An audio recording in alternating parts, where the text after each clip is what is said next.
지난 주간에 감명받은 인터뷰를 들었습니다.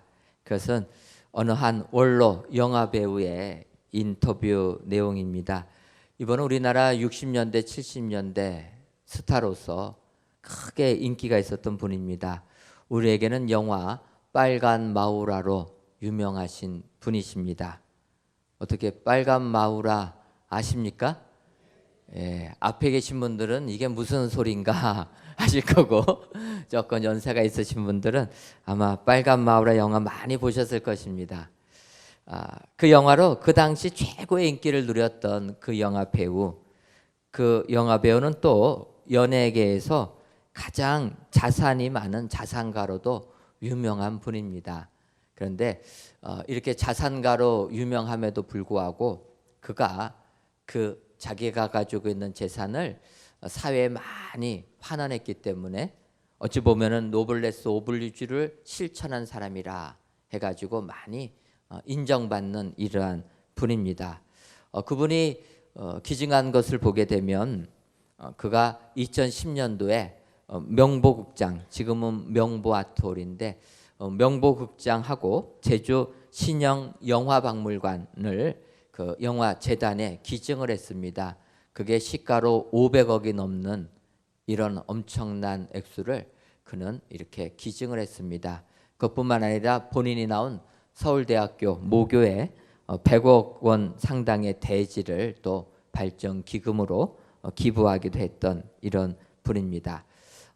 이렇게 사실 많은 연예인들이 인기가 있을 때 많은 물질이 들어오게 되면 그걸 잘 관리를 못 해가지고 노년에 어려움을 겪는 연예인들도 많이 있는데 이분은 열심히 자기가 벌은 재산을 허황하게 쓰지 않고 이렇게 잘 모았다가 또 사회에 환원시켜 주어서 사람들이 인정해 주는 이런 분이라는 겁니다. 그런데 이분의 인터뷰를 통해서 정말 저에게 감동을 준 것은 그러한 것들을 기부했다라는 것이 아니고 그분이 하는 이야기였습니다. 그분은 이렇게 고백을 했습니다. 60년, 70년대에는 내 영화를 마음껏을 극장이 너무나 갖고 싶었습니다. 그래서 그는 그 극장을 매입하게 된 겁니다. 하지만 이제는 욕심이 없습니다. 그저 마지막으로 내가 가지고 갈 것은 4, 50년 손에 묵은 이 성경책 하나면 족합니다. 그러면서 그의 딸을 불러다가 내가 죽거든 내 관에 이 성경책 나와 함께 묻어달라 이렇게 부탁하는 내용이었습니다. 저는 신앙인으로서 참 아름다운 내용이다 이렇게 생각이 들었습니다. 또 그는 인터뷰를 하면서 가장 사랑하는 성경 구절은 고린도전서 15장 10절 말씀이다 이야기합니다. 그 고린도전서 15장 10절은 그러나 내가 나된 것은 하나님의 은혜로 된 것이니 내게 주신 그 은혜가 헛되지 아니하여 내가 모든 사도보다 더 많이 수고하였으나 내가 한 것이 아니요 오직 나와 함께 하신 하나님의 은혜로다. 그것을 가장 사랑한다라는 것입니다. 나의 나된 것은 하나님의 은혜다. 그 은혜를 감사하면서 내가 죽을 때 내가 지금까지 모아둔 이 재산 가지고 천국 가는 게 아니기 때문에 그동안 나에게 풍족한 삶을 살 수 있도록 도와준 그 영화 산업을 위하여서 내 재산을 기증하고 그가 이렇게 하나님 나라 갈 때는 하나님 믿음 하나 가지고 가겠다. 이렇게 고백했다라는 것입니다. 사실 그분은 영화 배우로서 얼굴도 미남일 뿐만 아니라 이런 이야기를 하게 되니까 참 신앙인으로서도 아름다운 분이다. 멋있는 분이다. 이러한 생각이 들었습니다. 진짜 우리 그리스도인들 하나님의 은혜를 받으면 그 은혜를 이렇게 베푸는 나눠주는 삶을 살아야 하겠습니다. 그런데 우리가 하나님으로부터 받은 은혜를 나눠주려면은 먼저 우리가 하나님의 은혜를 받아야 될 줄 믿습니다. 받아야지 나눠줄 수가 있지 받지 않고서는 나눠줄 것이 없다라는 것입니다. 그런 의미에서 오늘 본문 사도행전 20장 32절부터 35절은 이렇게 하나님이 우리에게 주신 유산을, 기업을 우리가 먼저 받으려면 어떻게 해야 되는가 성경이 말씀해 주고 있습니다. 특별히 32절을 보면 지금 내가 여러분을 주와 및 그 은혜의 말씀에 부탁하노니 그 말씀이 여러분을 능히 든든히 세우사 거룩하게 하심을 입은 모든 자 가운데 기업이 있게 하시리라. 기업이 있게 하시리라. 이렇게 바울은 에베소 장로님들을 초청해서 마지막 권면해 주는 부분에서 말씀하고 있습니다. 이러한 믿음 생활하여서 여러분들의 삶 가운데 기업이 있기를 소원한다. 여러분, 여기에서 기업이라는 단어는 어떠한 의미가 있는 단어입니까? 우리가 쉽게 기업 그러면 일반적인 회사, 사업을 생각하기 쉽습니다. 그래서 우리가 세상에서 쉽게 쓰는 기업이라는 것은 한자로 도모할 기자에 업업자를 씁니다. 그래서 영리를 얻기 위하여 재화나 용역을 생산하고 판매하는 조직체다. 이것으로 이는 기업이라고 합니다. 그런데 오늘 성경에서 말씀하시는 기업은 한자가 다릅니다. 발음은 똑같지만 한자를 근본 기자에 업업자를 써서 대대로 물려 내려오는 재산을 말한다. 이렇게 얘기하고 있습니다. 그러니까 오늘 성경에서 바울 사도가 권면하는 이 기업은 대대로 내려오는 재산, 바꿔 말하면 우리가 유산으로 받는 것, 유업을 우리는 기업이라 이렇게 표현하고 있다라는 것입니다. 우리가 하나님을 믿으면 다 하나님의 자녀가 된 줄 믿습니다. 하나님의 자녀가 되면 부모이신 하나님을 통해서, 하나님 아버지를 통해서 그 유산을 우리가 그대로 물려받게 된다라는 것입니다.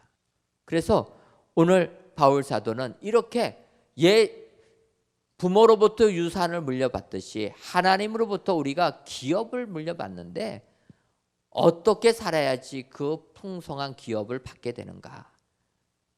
바울이 설명해 주고 있다라는 것입니다. 오늘 이 시간 그 바울 사도의 권면을 잠깐 살펴보시고 이러한 삶을 사셔서 진정 하나님의 그 기업이 여러분들 삶 가운데 임하시기를 주님의 이름으로 축원합니다. 그렇다면 첫째로 기업이 있는 사람은 어떠한 사람입니까? 말씀으로 세움받는 사람이다. 이렇게 이야기하고 있습니다. 오늘 보면 사도행전 20장 32절을 보면 지금 내가 여러분을 주와 및 그 은혜의 말씀에 부탁하노니 그 말씀이 여러분을 능히 든든히 세우사 거룩하게 하심을 입은 모든 자 가운데 기업이 있게 하시리라. 이 앞부분을 보면 바울 사도가 은혜의 말씀에 부탁하노니 그 말씀이 여러분을 능히 든든히 세우사. 말씀이 우리를 든든하게 세워주신다. 이렇게 이야기하고 있습니다. 여러분, 여기에서 이 말씀은 누구를 의미하고 있겠습니까? 말씀은 말씀이신 예수 그리스도를 지칭한다. 이렇게 볼 수가 있습니다. 요한복음 1장 1절을 보면 태초에 말씀이 계시니라. 이 말씀이 하나님과 함께 계셨으니 이 말씀은 곧 하나님이시라. 말씀이 하나님이다. 이렇게 이야기합니다. 여러분, 우리가 말이 있고 소리가 있습니다. 말과 소리의 차이점이 무엇입니까? 말과 소리의 차이는 똑같이 소리로 나가는데 이걸 우리가 말이라고 하고 어떤 건 그냥 소리라고 합니다. 이 둘의 차이는 의미가 있는 것과 의미가 없는 것. 그래서 같은 소리지만 의미가 있는 것은 말이라 이렇게 얘기하고 같은 소리지만 의미가 없는 것은 소음이다, 잡음이다 우리가 이렇게 얘기합니다. 바꿔 말하면 말씀은 소리지만 의미가 있는 말씀이다. 우리에게 변화를 주고 우리에게 은혜를 주는 이러한 말씀인 줄 믿습니다. 그 말씀에 기초하여 세워져야 된다. 하나님의 그 기업을 우리가 받으려면 말씀에 근거하는 신앙생활을 해야 된다라는 것입니다. 그래서 여러분, 우리가 믿음 생활할 때 말씀에 근거하신 여러분 되시기를 바랍니다. 어떤 분들은 믿음 생활하는 게 힘들다라고 하시는 분들이 계세요. 믿음 생활이 힘든 것은 말씀을 내 나름대로 해석하기 때문에 어려운 겁니다. 주께서 명하시면 그 명령 그대로 하면 됩니다. 주께서 하지 말라고 명하시면 안 하면 됩니다. 그런데 어떻게 하든지 하지 말라고 하는 것을 하려고 하니까 힘든 거예요. 믿음 생활은 단순하게 해야 됩니다. 그 단순한 게 무엇이냐? 기초가 말씀이라는 겁니다. 우리 예수님을 기초해서 믿음 생활하게 되면 그러면 하늘의 기업을 받게 된다. 그 예수님이 삶을 사신 것이 성경에 있기 때문에 성경 말씀 그대로 살면 우리의 삶이 축복의 삶이 된다. 성경이 약속해 주시는 줄 믿습니다. 오늘 귀한 예배를 드리시는 저와 여러분들이 진정으로 말씀으로 세움을 받으셔서 기업이 있는 축복의 성도님들 되시기를 주님의 이름으로 축원합니다. 두 번째로 기업이 있는 사람은 탐하지 않는 사람입니다. 오늘 본문 사도행전 20장 33절을 보면 내가 아무의 은이나 금이나 의복을 탐하지 아니하였고 이렇게 얘기합니다. 바울은 탐내지 아니하였다. 아무의 은이나 금이나 의복 같은 것들을 탐내지 아니하였다. 우리가 이 세상을 살면서 나에게 필요한 것, 필요 이상을 가지려고 하는 것을 탐심이라 이렇게 성경이 이야기하는 것입니다. 그래서 이 탐심이 없어야 되는데 문제는 우리 인간에게는 이러한 마음이 다 있다라는 게 문제라는 것입니다. 여러분들 탐심이 있으십니까? 없으십니까? 예. 탐심이 없어야 됩니다. 근데 우리의 삶을 살다 보면은 탐심이 나도 모르는 사이에 탐심이 있다라는 거예요. 쉽게 얘기하면은 음식 잡수시는 것만 봐도 탐심이 있다는 걸 알 수가 있습니다. 어떠합니까? 우리가 음식 먹을 때 얼만큼까지 잡수십니까? 대부분 배에서 더 이상 집어넣지 마라. 더 이상 음식 넣으면은 이제는 소화를 못 시켜서 다 토할 거다. 이 정도까지 됐을 때 수저를 놓습니다. 근데 사실은 식사는 배에서 더 이상 들어오지 말라 할 때까지 잡수시는 게 아니라 언제 놓으셔야 됩니까? 서운하다 생각할 때 놓으셔야 된다는 거예요. 여러분 장수하는 마을이 있습니다. 그 마을 가서 연구해 보면 장수의 비결이 뭐냐? 그랬더니 장수하는 사람들의 특징은 소식한다라는 거예요. 소식. 그런데 우리가 세상 살면서 식사하다 보면은 이 소식이 잘 안 된다라는 겁니다. 자꾸 음식의 유혹에 넘어가 가지고 그만 멈춰야 되는데 계속 잡수시다라는 거예요. 제가 볼 때 우리 젊은이들은 그래도 절제한다라고 볼 수가 있습니다. 우리 젊은 사람들 다이어트 하느라고 안 잡수지 않습니까? 잡수세요? 그래도 젊은 사람들은 잘 안 잡숴요. 살 빼야 된다 갖고. 그런데 문제는 연세가 조금 있으신 분들을 보게 되면 이제 결혼도 했고 자녀도 다 키우고 나면은 그 다음에는 어떠합니까? 내가 살이 찌던 말던 그래갖고 잡수신다라는 거예요. 우리가 음식 잡수실 때부터 우리는 마음에 탐심이 임하게 된다라는 것입니다. 어디 그것뿐입니까? 우리가 집에서 살 때에도 월세 사는 사람들은 어떤 걸 원합니까? 월세 사는 사람들은 전세 살기를 꿈꾼다라는 겁니다. 전세 사는 분들은 방 한 칸이라도 내 집에서 살기를 원하는 겁니다. 사실 처음으로 내 집, 작은 집이지만 내 집 구입하신 분들은 이사해가지고 잠을 못 잡니다. 너무나 기뻐서 잠을 못 자는 게 우리인데 문제는 이게 얼마 가지 못하고 조금 지나면은 이제는 방 하나에서 방 두 개, 방 두 개에서 방 세 개로 계속 늘어난다라는 거예요. 이 정도면 족할 줄 알아야 되는데 집을 계속 누리려고 하는 게 우리 인간이라는 겁니다. 이게 우리의 탐심이라. 세상 권력을 잡은 사람은 그 권력을 더 잡으려고 노력하는 것이고, 세상 물질이, 사업이 잘 돼서 물질이 많은 사람 멈춰야 되는데 멈추지 않고 더 벌려고 한다는 겁니다. 그래서 골로새서 3장 5절을 보면, 그러므로 땅에 있는 지체를 죽이라.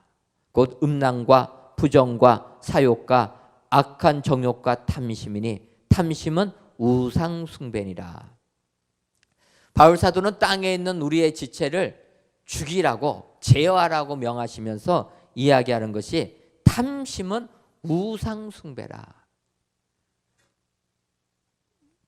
필요 이상을 얻으려고 하는 것, 가지려고 하는 것, 이게 탐심인데 이 탐심이 우상 숭배라는 것입니다. 여러분, 우상 숭배가 무엇입니까? 우리는 우상 숭배 그러면 우상 앞에다가 절하는 것을 우상 숭배라고 얘기합니다. 예전에 우리 어르신들 나무 밑에다가 절하지 않습니까? 등산 가다 보면은 돌 같은 거 쌓아놓고 절합니다. 그게 우상이라는 거죠. 무당 찾아가고 점집 찾아가서 미래를 보려고 하는 것, 이런 게 우상 숭배입니다. 우리는 우상 숭배하면은 이런 것만 우상 숭배라 생각하기 쉬운데, 오늘 성경이 말씀하시는 것은 탐하는 것도 우상 숭배라는 겁니다. 우상하게 절하는 것만 우상을 숭배하는 게 아니라 나에게 있는 것을 족한 것으로 여기지 아니하고 탐내는 것, 이게 우상 숭배라. 그래서 우리는 이 탐심을 버려야 될 줄 믿습니다. 그런데 이게 인간들이 쉽게 버리지 못하는 것입니다. 예를 들면은 이스라엘 백성들이 모세의 지도를 받아서 출애굽하게 됩니다. 하나님께서 약속해 주신 가나안 땅을 들어가기 위하여 출애굽했는데 바로 적과 꿀이 흐르는 가나안 땅을 들어간 게 아니라 광야 생활을 하게 됩니다. 여러분, 광야 생활이 얼마나 척박합니까? 먹을 것이 없습니다. 그래서 그들은 광야 생활이 힘들다 보니까 모세, 지도자 모세를 원망하고 하나님을 원망합니다. 그때 모세가 하나님께 기도하니까 하나님께서 이스라엘 백성들에게 먹을 것을 주셨습니다. 그래서 만나를 이 땅에 내려주셨는데 그들은 그 만나를 가지고 이제 허기를 극복하게 됩니다. 만나를 주시는 하나님께서 이스라엘 백성들에게 명하십니다. 너희들이 농사져서 얻은 곡식이 아니고 너희가 아무것도 일도 안 했는데 하늘에서 이렇게 내리는 만나, 그 만나는 하루 먹을 양식 한 오멜씩만 거둬들여라. 한 오멜은 2리터 정도입니다. 여러분, 2리터는 우리가 먹는 생수병, 큰 생수병 하나가 2리터 정도 됩니다. 하루 먹을 양식은 이 정도만 거둬들이면 된다. 그렇게 명하셨습니다. 그런데 이스라엘 백성들 그렇게 하지 않았다라는 겁니다. 하루 먹을 양식만 거둬들이면 되는데 그거가 탐이 나서 쌓아두었던 것입니다. 그게 더 많이 거둬들인 겁니다. 그때 거둬들인 만나가 어떻게 되었습니까? 성경을 보면 벌레가 생기고 냄새가 나서 썩었다. 못 먹게 되었다라는 겁니다. 하나님께서 하루 먹을 것만을 준비하라 했는데 그들은 여러 동안 먹을 것을 준비했는데 다 썩어서 버리게 되었다라는 것입니다. 이게 하나님께서 우리 인간들을 살게 하는 이야기라는 겁니다. 그래서 예수님께서도 이 땅에 오셔서 뭐라고 말씀하십니까? 너희들 하나님께 기도할 때 오늘 일용할 양식을 주시고 이렇게 기도하라는 겁니다. 오늘 일해서 먹고 살 양식을 달라. 1년 동안 먹고 살 양식을 달라. 평생 동안 먹고 살 양식을 달라라고 구하는 게 아니라 오늘 먹을 것을 구하는 삶을 살아라. 그런데 사람들은 그렇게 살기가 어렵다라는 겁니다. 예를 들면 예수님께서 이렇게 말씀하셨음에도 불구하고 누가복음 12장을 보게 되면 어떤 사람이 와서 예수님께 부탁합니다. 선생님, 내 형을 명하여 유산을 나와 나누게 하옵소서. 이 표현을 보게 되면 아마 이 사람의 형이 있었는데 그 형이 부모의 유산을 형이 다 가졌다라는 겁니다. 여러분, 요즘 세상에 부모님의 유산을 장남이 다 가져가면 어떻게 됩니까? 집안 난리 나죠. 장남이 다 가지면 난리 납니다. 형제들 공평하게 나눠야 된다. 우리나라 민법은 똑같습니다. 장남이나 차남이나 아들이나 딸이나 구별 없이 다 똑같이 나눠줘라. 그게 우리나라 법입니다. 그리고 부모님 모진 사람은 조금 더 줘라. 그게 우리나라 법이에요. 그게 공정한 겁니다. 그러니까 예수님 시대에서도 이 둘째가 예수님께 하소연하는 겁니다. 저런 나쁜 형이 어디 있습니까? 부모님 재산 자기가 다 가로채고 나한테는 안 줬습니다. 주님이 이 세상에 메시아로 오셨으니까 내 형에게 명하여서 그 유산 나도 좀 주게 해달라. 그렇게 재판해달라. 이러한 부탁을 한 것입니다. 그때 주님이 그 사람에게 이야기합니다. 이 사람아, 누가 나를 너희의 재판장이나 물건 나누는 자로 세웠느냐. 그러면서 삶과 모든 탐심을 물리치라. 사람의 생명이 그 소유에 넉넉한 데 있지 아니하니라. 둘째는 유산 받는 게 정당하다라고 외쳤는데 주님의 말씀은 아니다라는 겁니다. 탐심이라는 겁니다. 여러분, 둘째가 유산을 형하고 나누자고 한 게 탐심입니까? 우리는 쉽게 생각되지 않습니다. 근데 주님은 이게 탐심이라는 거예요. 여러분 생각해 보십시오. 부모님의 재산이 내가 노력한 것입니까? 자식들은 노력한 게 아닙니다. 부모님이 평생을 노력하고 일구어서 갖고는 재산입니다. 나는 일한 게 없습니다. 그런데 그 부모님의 유산이 한 사람에게 들어갔다고 둘째는 난리가 난 겁니다. 여러분 요즘도 그러지 않습니까? 형제간에 부모님의 재산 때문에 유산 상속하는 문제로 다툼이 있지 않습니까? 어떤 분들은 그렇게 얘기합니다. 우리 부모님은 나눠둘 재산이 없어가지고 싸우고 싶어도 못 싸운다. 한편으로는 재산 없는 부모님 만난 것도 축복인 줄 믿습니다. 요즘엔요 세상이 너무나 험악해서 그 유산 더 받겠다고 난리를 피운다라는 거예요. 우리나라 대기업들이 그러지 않습니까? 그렇게 많은 재산을 있는데 재산 조금 덜 분배받은 자식들이 더 많은 분배받은 형제들을 향하여서 법정 소송을 한다라는 거예요. 그래갖고 아주 정말 남보다 더하게 싸웁니다. 제가 그렇게 소송하는 사람들 보면서 소송하는 사람이 물려받은 재산만 보니까 저는 그거에 100분의 1만 줘도 나는 행복하게 살겠다. 그런 생각 해봤습니다. 그 사람이 볼 때는 자기가 물려받은 게 얼마 안 되겠지만 그것만 해도 엄청납니다. 아마 평생을 살아도 평생을 살면서 써도 아마 못 쓸 겁니다. 그럼에도 불구하고 자기가 적게 받았다라고 더 많이 받은 형제에 향하여서 달라고 세상에 요청하는 겁니다. 주님은 말씀하십니다.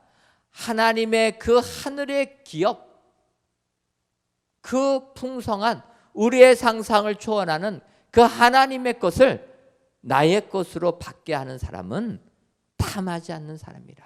여러분 탐심을 내려놓으시기를 바랍니다. 진정 욕심 없이 나에게 있는 것 족한 줄 알고 여길 때 진정 하나님이 주시는 기업이 우리에게 임하게 되는 줄 믿습니다. 더 나아가서 세 번째로 기업이 있는 사람은 받기보다는 주는 사람입니다. 35절 보면 범사에 여러분에게 모본을 보여준 바와 같이 수고하여 약한 사람들을 돕고 또 주 예수께서 친히 말씀하신 바 주는 것이 받는 것보다 복이 있다 하심을 기억하여야 할지니라. 이렇게 말씀하고 있습니다. 주님께서는 주는 것이 받는 것보다 복이 있다라고 말씀하셨습니다. 여러분, 진정으로 주님의 말씀처럼 받는 삶을 사는 것이 아니라 주는 삶을 사시는 여러분 되시기를 주님의 이름으로 축원합니다. 그런데 제가 이렇게 축복은 해드렸지만 살다 보면 주는 게 쉽지가 않습니다. 이게 쉽지가 않아요. 그래서 성경에서 자꾸 주라고 하면 마음에 부담을 느낍니다. 네, 여러분, 그런 부담 느끼지 마시기 바랍니다. 한 천주교 신부님이 그런 책을 썼어요. 착한 사람 그만두기. 자꾸 이 세상은 착하게 살려고 하는데 너무 착하게 살려고 하지 말라라는 거예요.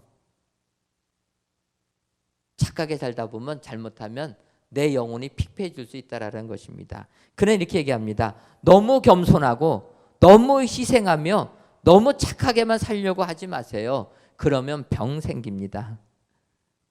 화나면 좀 화도 좀 내고 힘들 땐 좀 쉬고 또 살면서 누구나 잘못할 수 있으니까 잘못했다고 너무 낙심하지 말아라. 더 나가서 그는 이렇게 얘기합니다. 퍼주는 그것도 자제해라. 자꾸 퍼주다 보면 내 마음이 고갈되고 피해의식도 생기고 억울한 마음, 분노가 쌓이다 보면 마지막엔 가짜 평화만 남는다. 주님이 명하셨지만 이 명령 너무 부담을 가지면 가짜 평화만 생긴다라는 거예요.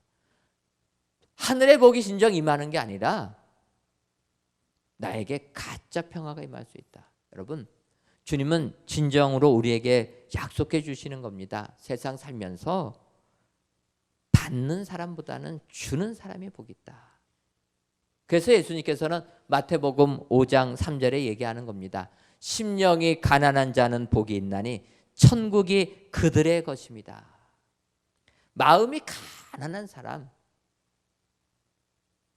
뭔가 채우려고 하지 않고 빈 마음을 가지고 사는 사람, 그런 사람이 복이 있고 하늘나라가 그들의 것이다. 성경이 약속해 주고 있습니다.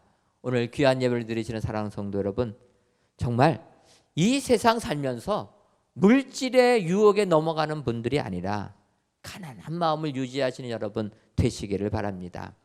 가난한 마음을 유지할 때 우리들 주는 삶을 살 수가 있게 되고 주는 삶을 살 때 하늘의 기업이 우리의 것이 되게 되는 줄 믿습니다. 오늘도 이런 삶을 사셔서 기업 있는 축복의 성도님들 되시기를 주님의 이름으로 축원합니다.